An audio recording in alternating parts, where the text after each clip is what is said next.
Hello friends, welcome to my channel. ఇప్పుడు మనం ఈ వీడియోలో చంద్రబాబు నాయుడు గవర్నమెంట్ ప్రవేశపెట్టిన తల్లికి వందనం స్కీమ్ గురించి అయితే మనం ఇప్పుడు డిస్కస్ చేద్దాం. లాస్ట్ గవర్నమెంట్లోని జగన్ గవర్నమెంట్లోని అమ్మఒడి అనే పథకం పేరుతోని ప్రవేశపెట్టిన పథకం గురించి అయితే మనం ఇప్పుడు డిస్కస్ చేద్దాం. లాస్ట్ గవర్నమెంట్లోని అమ్మఒడి పథకంలోని 1వ తరగతి నుండి చదువుతున్న పిల్లలకి 1వ తరగతి నుండి 12వ తరగతి వరకు చదువుతున్న పిల్లలకి సంవత్సరానికి 15,000 రూపాయలు చొప్పున, ఇంట్లో ఎంతమంది పిల్లలున్నా ఒక్కరికి మాత్రమే సంవత్సరానికి 15,000 రూపాయలు చొప్పున ఇస్తూ జగన్ గవర్నమెంట్ అయితే అమ్మఒడి అనే పేరుతో పథకం అయితే ఇంప్లిమెంట్ చేశారు. లాస్ట్ గవర్నమెంట్లో సక్సెస్ఫుల్గా అయితే ఇంప్లిమెంట్ చేశారు. మరి ఇప్పుడు వచ్చిన కూటమి గవర్నమెంట్, చంద్రబాబు నాయుడు గవర్నమెంట్ అమ్మఒడి పేరుని మార్చి తల్లికి వందనం అనే పేరుని మార్చి అదే స్కీమ్ని ఇంట్లో ఎంతమంది పిల్లలు ఉంటే అంతమంది పిల్లలకి, ఒకరు ఉంటే 15,000, ఇద్దరు ఉంటే 30,000, ముగ్గురు ఉంటే 45,000, నలుగురు ఉంటే అలాగా ఎంతమంది పిల్లలు ఉంటే అన్ని 15,000 రూపాయల చొప్పున సంవత్సరానికి అన్ని 15,000 రూపాయల చొప్పున తల్లి ఖాతాలో, తల్లి అకౌంట్లోని జమ చేస్తా అన్నట్టుగా ప్రచారాల్లో ప్రకటించారు ఫ్రెండ్స్.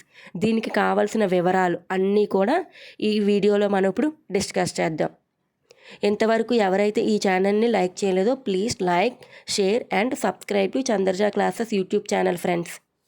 ఇంకా మంచి మంచి వీడియోల కోసం ఈ ఛానల్ని చూస్తూ ఉండండి ఫ్రెండ్స్. లేటెస్ట్ అప్డేటెడ్ వీడియోస్ అన్నీ అప్లోడ్ చేస్తూ ఉంటాను ఫ్రెండ్స్.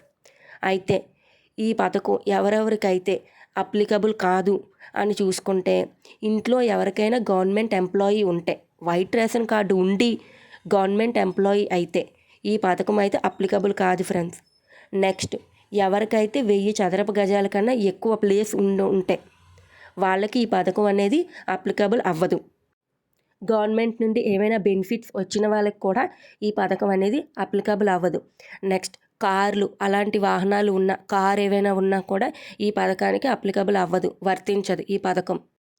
ఆధార్ కార్డ్ అనేది ఎవరికైతే అప్డేటెడ్ లేదో వాళ్ళకి కూడా ఈ పథకం అనేది వర్తించదు ఫ్రెండ్స్. నెక్స్ట్, కరెంటు బిల్లు 300 యూనిట్ల కన్నా ఎవరికైతే ఎక్కువగా వస్తుందో 300 యూనిట్ల కన్నా ఎక్కువగా ఎవరికైతే వస్తుందో వాళ్ళకు కూడా ఈ పథకం అనేది వర్తించదు.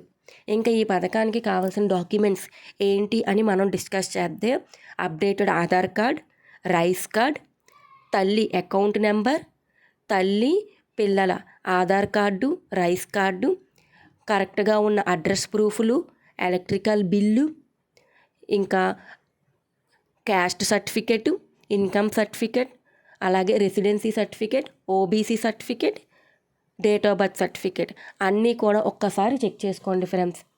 ఈ పథకానికి గవర్నమెంట్ బడ్జెట్ అయితే ప్రణాళిక నిర్ణయించింది ఫ్రెండ్స్.